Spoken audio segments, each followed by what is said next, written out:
5 प्रकार से आता है, विधर्म, परधर्म, आभास, उपमा और छल, ऐसे करके। विधर्म किसे कहते हैं? अब जैसे धर्म ने कहा कि दूध में नमक मत मिलाओ, दूध में गुड़ न मिलाओ, गुड़ भी दूध में नहीं मिलाते, मदिरा तुल्य हो जाता है। नमक और दूध एक साथ मिलकर रुधिर के समान, रक्त के समान, और गुड़ और दूध एक साथ मिलकर मदिरा के समान होते हैं। तो ये मिश्रण शास्त्र के दृष्टिकोण में मान्य नहीं होता है। हाँ, आयुर्वेद में अगर कुछ ऐसा कल्प हो तो रोग शोधन के लिए तात्कालिक रूप से अगर शास्त्र में बताया हो तो रोग निवारण पर्यंत कुछ विकल्प में ग्राह्य होता है, लेकिन बाद में प्रायश्चित करना चाहिए। अब आपने उसको उल्टा समझकर गलत तरीके से किया। दूध पीने के लिए कहा शास्त्र, लेकिन शक्कर नहीं मिलाए, मिश्र नहीं मिलाए, गुड़ मिला दिया, वह हो गया विधर्म, विकृत धर्म। मतलब करने तो गए धर्म, लेकिन विधि का पर्याप्त ध्यान आपने नहीं रखा। परधर्म क्या है? अपना कर्तव्य छोड़कर दूसरे का कर्तव्य करना। जैसे उदाहरण हमने दिया था, तेल बेचना या दूध बेचना, ये धर्म है कि अधर्म है? बोले ये तो कुछ नहीं है, ये तो एक सामान्य व्यापार हुआ। लेकिन यहाँ भी धर्म लग जाता है।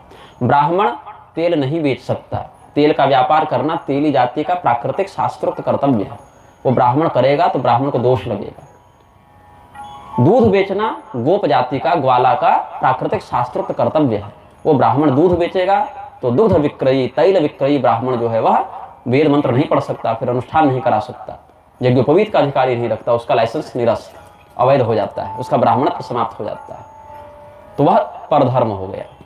और एवं भी तो उनके लिए अनुष्ठान कराना, पूजा कराना, परोहित करना, यह परधर्म हो गया, तो वह भी नहीं करेंगे। तो जिसके लिए शास्त्र ने जो निश्चित बताया, अभी क्या है, अपनी शास्त्रोक्त आजीविका का परित्याग करके परधर्माश्रित आजीविका का अनुसरण करने से ही बेरोजगारी बढ़ी है। सभी लोगों का, सभी वर्ण का, आश्रम का, जाति का निश्चित विधि निषेध परक उपदेश शास्त्र में प्राप्त होता है। अब ट्रेंड चल गया, एक समय बाहर चले कि डॉक्टर बहुत अच्छा होता है, सारे बच्चे एमबीबीएस का फॉर्म भरेंगे, सब पूरे दुनिया में डॉक्टर बनेंगे, और भारत में विशेष करके सब डॉक्टर बनेंगे। तो पहले डॉक्टर को सम्मान की नजर से देखते थे कि एक दो कोई बन रहे हैं, मान लो, अब सब घर घर डॉक्टर हो गए।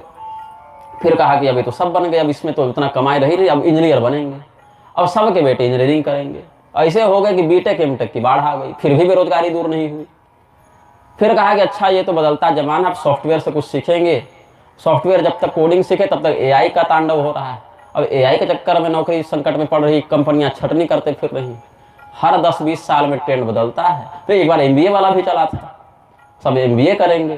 भाई शास्त्रोक्त शिक्षा और शास्त्रोक्त आजीविका। अच्छा, और नौकरी के लिए मुसलमानों ने कोई आंदोलन नहीं किया भारत में, वो धीरे धीरे आजीविका पर कब्जा करते रहे। फल के पूरे व्यवसाय पर कब्जा किया, फूल के पूरे व्यवसाय पर कब्जा किया। आज किसी को कह दीजिए जूता बनाने तो जाति सूचक एक्ट लग जाएगा, और बाटा कंपनी, रिबॉक कंपनी पूरा का पूरा मार्केट कब्जा करके है ना, हिंदू तो चला नहीं रहे। कहो कि तुम नापित हो, तुम्हारा कार्य है छौर करना, तो कहेगा कि हमको पिछड़ा मानते हो। और जावेद हबीब अगर पूरा सैलून का श्रृंखला चला दे तो एक एक दिन की कटिंग का 20,000 25,000 वो चार्ज करेंगे, तो बहुत बढ़िया हो रहा है। वही 20,000 25,000 चार्ज आप क्यों नहीं कर रहे हैं? वो इकोनॉमिक नेटवर्क आपने क्यों नहीं बनाया? वो शास्त्रीय आजीविका आपने क्यों स्वीकार नहीं की? लोहा पीटेंगे तो हम जो है सब पिछड़े कहलाएंगे, पूरा टाटा और हिंडाल्को वही करने में लगे हैं, खरीद निकाल कर। कॉर्पोरेट हो जाते हैं तो इंडस्ट्रियलिस्ट कहलाते हैं, कॉर्पोरेट नहीं होते हैं तो दलित कहलाते हैं। ये परिभाषा शास्त्र ने तो नहीं दी ना। यहाँ तो पैजवन शूद्र का वर्णन मिलता है, जिसने यज्ञ किया तो 1,00,000 स्वर्ण मुद्राएं दान में दे दी बिना पैसे का। हरिश्चंद्र जब नीलाम होते हैं तो बनारस का चांडाल उनको खरीदने आ जाता है बिना पैसे का।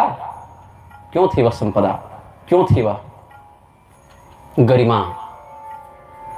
क्यों कहा जाता है कि एक भी व्यक्ति भूखा सो जाए तो राजा को दोष लगता है? राजा का कर्तव्य था कि निरीक्षण करे। और कलयुग में भी मेदिनी नगर जिनके नाम पर बसा है मेदिनी राय, वो बाकायदा रात को निकलते थे। 2 पीढ़ी पहले 3 पीढ़ी पहले की सब बातें, निकलते थे रात को राजा खोजने के लिए, देखने के लिए। कह रहे थे तुम्हारे यहाँ दही नहीं मथी जा रही क्या? दूध नहीं है क्या? गाय नहीं है क्या? संपत्ति नहीं है? नहीं तो ले जाओ, हमारे यहाँ से ग्रहण करो। तो ये जो भ्रष्टता है समाज में, इसका कारण महाभारत नहीं है कि घर में महाभारत रखोगे तो झगड़ा होगा। इसका कारण अपना अज्ञान है, अपना अविवेक है। एक ठोस आंदोलन आप दिखा दीजिए हिंदुओं के अलावा अन्य का, ईसाइयों का दिखा दीजिए, सिखों का दिखा दीजिए, उनकी कितनी संख्या है, जैनियों का दिखा दीजिए, बौद्धों का दिखा दीजिए, जो पारंपरिक बौद्ध हैं, ये वाले नहीं, पारंपरिक बौद्ध जो बौद्धानुशासन से चलते, बौद्ध दर्शन के अनुसार, कि नौकरी के लिए उन्होंने कोई आंदोलन किया हो नहीं। केवल हिंदू ही आंदोलन करता है कि हमको नौकरी चाहिए, वो भी केवल इस आधार पर कि हमारे पास डिग्री है, कौशल भी नहीं। अब सीबीएसई वालों की हालत और खराब है, अंग्रेजी बोल नहीं पाते, हिंदी पढ़ नहीं पाते, है ना। अच्छा, हम भी सीबीएसई से ही पढ़े थे, लेकिन हमने अपनी शिक्षा को डिग्री का मोहताज नहीं बनाया था।